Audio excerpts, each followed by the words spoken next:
The sun was dying slow behind the mesas when the rancher rode in. Dust followed him like a shadow that refused to let go. He hadn't seen another soul for 2 days, only the wind, the coyotes, and the empty land that had taken more from him than he could count. Ethan Cole wasn't much for company anymore. He spoke only to his horse and the ghosts of his past. But that evening, as he pushed through his cabin door, something made him stop dead in his tracks.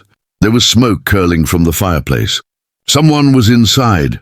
His rifle came up instinctively. He stepped soft, boots creaking on the old floorboards. Then he saw her, a woman, young with dark hair tied back, wearing a torn traveling dress. She was standing near the hearth, warming her hands like she belonged there. Her eyes darted to him, wide and alert. "Don't shoot," she said quietly. "I thought this place was empty." Her voice trembled, but not from fear, from exhaustion. Ethan kept the rifle leveled. "It was," he said flatly, "until you broke in." She nodded slowly, her eyes dropping to the floor. "I had nowhere else to go," she whispered. "The stage was ambushed 5 miles east. Everyone else didn't make it." Her voice cracked, the firelight flickering over her bruised face. Something in Ethan's chest shifted, that part of him that still remembered what mercy felt like. He lowered the rifle just a fraction. "You hurt?" he asked. She shook her head, though her hands trembled. "No, just cold. And hungry." He hesitated, then set the rifle by the wall. "There's stew left from yesterday," he said gruffly. "Eat, then you can tell me what happened." She moved carefully, like a deer afraid to spook the hunter. She sat by the table, spooning the stew with shaky hands, eyes flicking toward him every few seconds. After a while, she spoke again. "You live here alone?" Ethan nodded.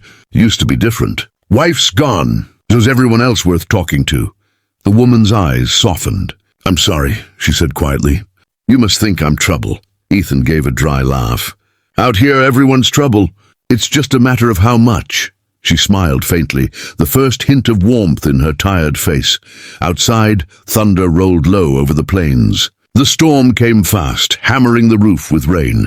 Ethan threw another log on the fire, watching her in the glow. She pulled her shawl tighter, but he noticed her shiver. "You'll freeze if those clothes stay wet," he said. She met his gaze, eyes steady now. "Then I'll dry them," she said.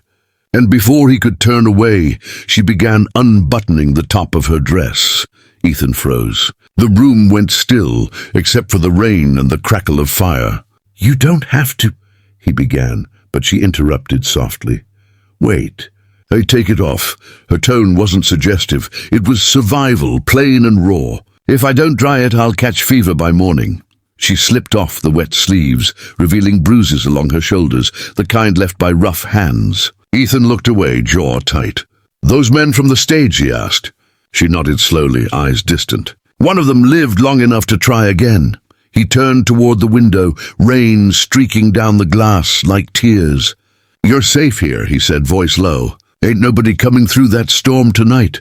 She sat near the fire in his old blanket, her wet dress hung on a chair to dry. For a long time, neither spoke. The silence between them wasn't awkward.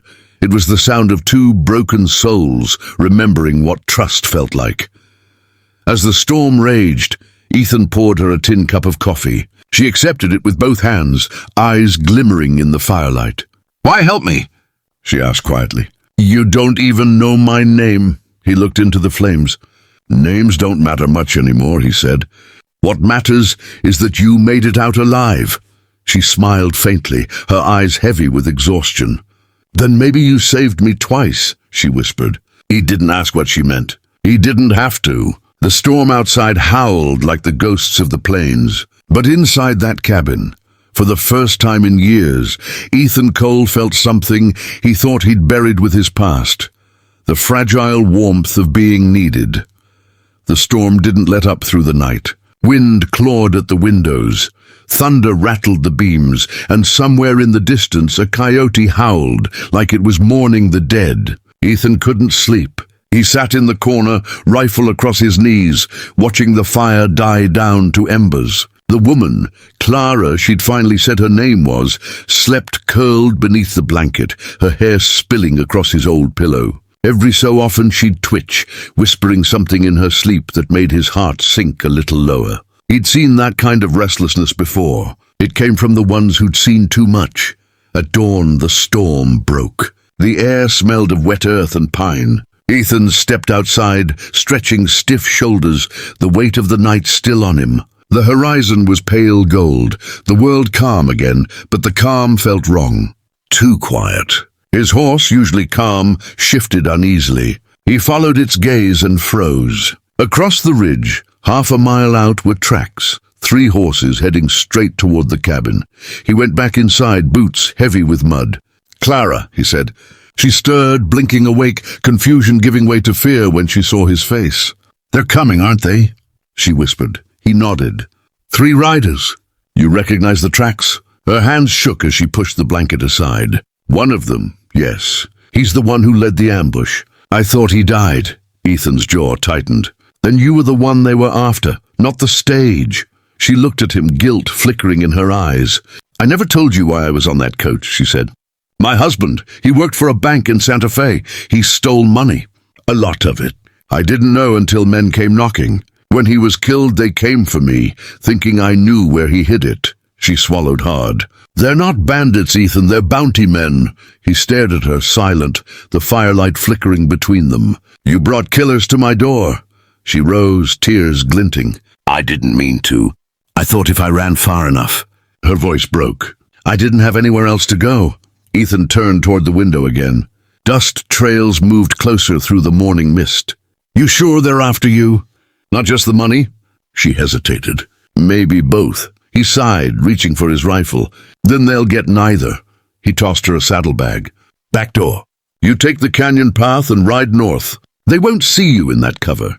She shook her head fiercely. "I'm not running again." "They'll kill you." Ethan gave a half smile that didn't reach his eyes. "They'll try." The riders came fast, 3 dark silhouettes cutting across the plains. Ethan stepped onto the porch, the rifle resting against the post, hat brim low. "You boys lost," he called. The lead rider, a scarred man with cold eyes, grinned. "Not lost, friend. Just looking for a woman came through here last night. Took something that belongs to us." Ethan's tone was dry. "Ain't seen anyone worth keeping company with in a long while." The man's grin widened. "That so?" He dismounted, spurs clinking. "Mind if we take a look inside?" Ethan's hand didn't move, but his eyes hardened. "I do mind." The silence stretched like a drawn bow. Then the outlaw's smile vanished. "You sure you want to die for her?" Ethan's reply came like gravel. "Ain't dying, just cleaning house." The first shot split the morning. A hawk cried overhead as dust exploded from the porch rail. Ethan dove sideways, firing twice. One rider fell, horse screaming, the others scattering behind rocks. The woman screamed from inside, but Ethan shouted, "Stay down!" Bullets ripped through the cabin walls, splinters flying. He reloaded by instinct, breath ragged, ears ringing.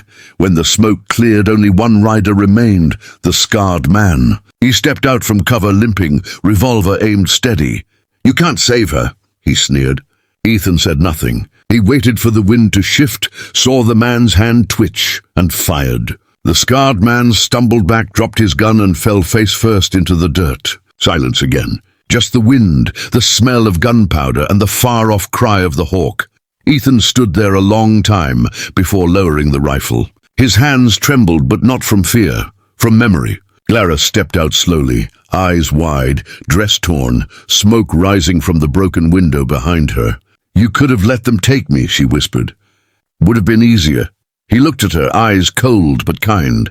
"Maybe, but I reckon I've done enough of what's easy." She walked toward him, and for the first time he didn't step away.